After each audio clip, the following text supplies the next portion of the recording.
Get out your big old head.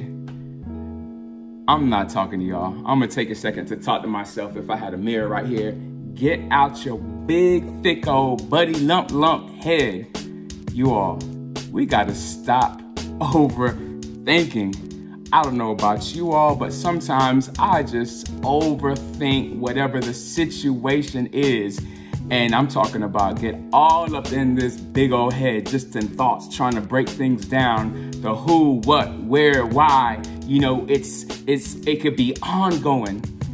I will say this, when we overthink, it tends to be bad, or we may tend to make it like it's a negative connotation or something. There are some benefits. Remember, I'm a teacher, not a speaker, right? Overthinking can be good. You know, it allows us to get general clarification. It helps us with problem solving. It helps us with establishing future plans.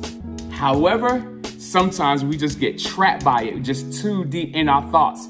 We create a whole story, a whole series, all within our head based off of limited information. You know, so when it comes to being all up in our head, there's a few things that we could do to get up out of this big old head, to stop overthinking. Sometimes we just need to literally do the woo-saw moment and take some deep breaths. Just focus on breathing. You know, go somewhere quiet, like meditate. You know, go somewhere in nature, or go somewhere in your house or the office where it's nice, quiet, and peaceful. It's not a bunch of stuff on the wall. There's not a lot of loud noise or loud music. Just eliminate those distractions. Get somewhere where we could meditate, you know, focus on your breathing.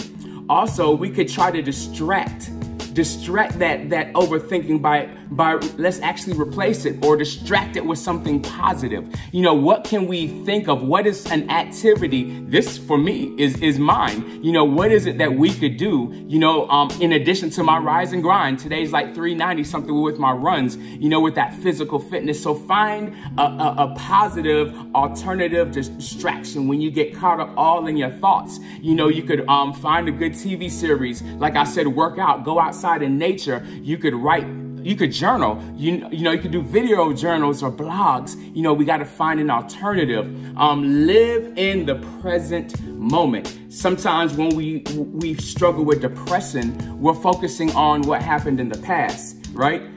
Not to minimize our pain or, you know, what we've gone through.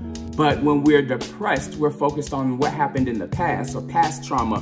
When we're too concerned about the future, especially for us overthinkers, we start to develop anxiety. So we look back sometimes for depression. We look forward. Sometimes that's anxiety. Sometimes we just need to look up. We got to find something positive to look into to distract us off of those struggles. And I'll also say, write it down. Whatever is going on in our head, we're overthinking it for a reason. Remember, there are benefits to overthinking, but take the time to write it down. You know, I don't even mean type it. I mean sheet of paper, pen and pencil, and write it down. It's just something with the motor skills of your hand moving and your eyes seeing those words on paper, seeing a physical representation of what you're thinking, what your brain is trying to tell you. And then when you write, most of us, we don't write in fragments. You know, you're going to write out, you're going to complete the statement, which will allow you to complete that thought that's just running around in your head.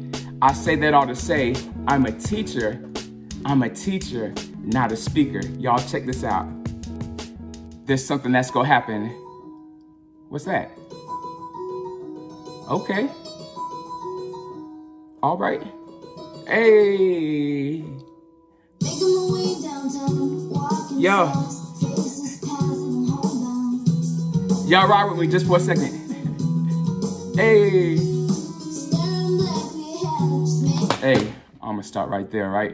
What I just did, best believe it's gonna be stuck in your head. That's known as an earworm, because remember, I'm a teacher, not a speaker. That's something in science known as an earworm. Okay, you hear a song, I'm not gonna say it's annoying or anything, but that song gets stuck in your head and it keeps like playing over.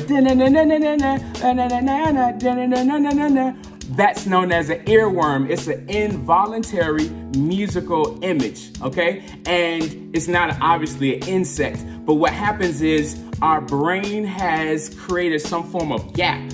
And your brain is attempting to fill that gap. So whatever it is, you know, we are farmers, boom, boom, boom, boom, boom, boom, and you get that stuck in your head. You know, there's just certain things we get stuck in our head, and that song was just an example of an earworm, and I apologize in advance for anybody who gets that stuck in their head. So how do we deal with earworms when we get that song stuck in our head? You know, we could try to avoid listening to that type of music before we go to bed, because when we go to sleep, get into that deep sleep, it's more likely to repeat as we go to sleep, but our brain is still up and processing. Try not to listen to certain things, certain songs on repeat. We got to also think about you know, as humans, what do we allow ourselves, what situations, what environments we allow ourselves to be in, you know, because that creates that repetitive thought based off of whatever situation you're in. So we got to create a good distraction, and finally complete the song. If you got that song just now stuck in your head,